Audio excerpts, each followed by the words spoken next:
আজ আমরা অঙ্কের একটি ম্যাজিক শিখব। যে ম্যাজিকে একটি কাগজ লাগবে, যে কাগজে একটি সংখ্যা আগের থেকে আমরা লিখে রাখবো। ওই সংখ্যা লাস্টে আমাদের উত্তরের সাথে মিলে যাবে। কিভাবে সেটা আমরা একটু খেয়াল করি।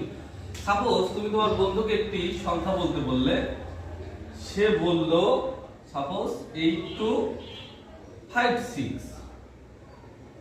এরপরে তোমার বন্ধুতে 4 অঙ্কের সংখ্যা লিখেছে, সেই সংখ্যা অনুযায়ী একটা উত্তর আমি লিখে রাখলাম। এটা অঙ্কের লাস্টে আমরা খুলব। আমরা আমাদের বোর্ডের উপর এটা রাখলাম। এখন এই সংখ্যার সাথে অজানা সংখ্যাতে এটি কিভাবে মেলে সেটা আমরা দেখব। এরপরে তুমি তোমার বন্ধুকে আরেকটি সংখ্যা বলতে বললে, সেটা সাপোজ সে বলল 3417। এবার তুমি তোমার মতো করে আরেকটি সংখ্যা এখানে লিখে নেবে। সাপোজ তুমি লিখলে 6582। এবার তুমি তোমার বন্ধুকে আরেকটি 4 অঙ্কের সংখ্যা লিখতে বললে বা বলতে বললে, সে সাপোজ বলল 5139। তুমি তোমার ইচ্ছা অনুযায়ী আরেকটি সংখ্যা লিখলে 4860। এইবার এই সংখ্যাগুলো যদি যোগ করো তাহলে এটা আসবে 45282।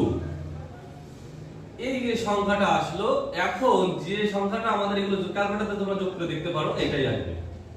এইটা এখন যে কাগজে আমি লিখে রাখছিলাম একটা সংখ্যা, সেইটার সাথে এখন 28254 মিলে গেছে। কিভাবে মিললো? একটা অবাস্তব বিষয়।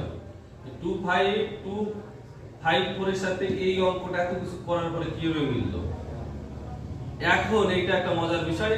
অবাস্তব হলেও এটা করা সম্ভব। কিভাবে একটু খেয়াল করো। তোমার বন্ধু প্রথমে যে সংখ্যাটা বলবে, সেই সংখ্যার শেষ যে সংখ্যাটা থাকবে 6 আছে, এর থেকে 2 বিয়োগ করতে হবে। বিয়োগ করলে কত? 4। এইটা সরাসরি বসাই দিতে হবে। 528 আর আগে 2 বসাই দিতে হবে। তার মানে শেষের সংখ্যা থেকে 2 বিয়োগ করে যেটা হবে সেটা বসায়, আগের 3টে সংখ্যা বসায়, সব সময় সামনে 2। সাপোজ আরেকটা সংখ্যা যদি আমি কল্পনা করি, তোমার বন্ধু সাপোজ বলল 6192। এই 4 অঙ্কের সংখ্যা বলল।